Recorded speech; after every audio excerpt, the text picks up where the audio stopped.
The US-Iran war has now entered its fifth month. What began on 28 February with coordinated US and Israeli strikes has turned into a prolonged conflict, with both sides continuing to exchange attacks despite repeated ceasefire attempts.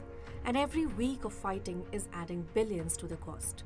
The Pentagon now estimates the conflict has cost the United States $37.5 billion so far. That growing price tag is now at the center of an intense political debate in Washington. On Tuesday, Defense Secretary Pete Hegseth faced a tense Senate hearing, interrupted by anti-war protesters and questioned by lawmakers as the Trump administration sought billions of dollars in additional emergency military funding. So what happened at the hearing, and why is the Pentagon asking Congress for more money?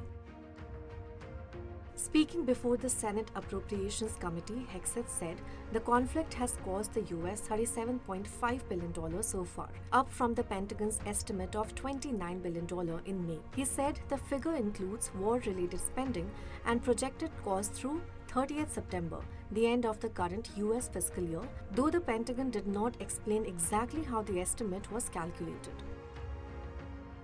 The Trump administration is seeking a broader $87 billion emergency funding package from Congress. The largest share, around $67 billion, would go towards military operations and other defense-related requirements linked to the conflict in West Asia.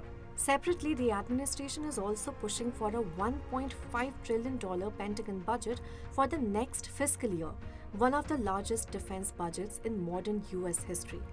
Hegseth argued the additional funding is necessary to keep America's military prepared for future conflicts. He also revealed that 18 American service members have been killed since the war began, while hundreds more have been injured, highlighting the growing human and financial cost of the conflict.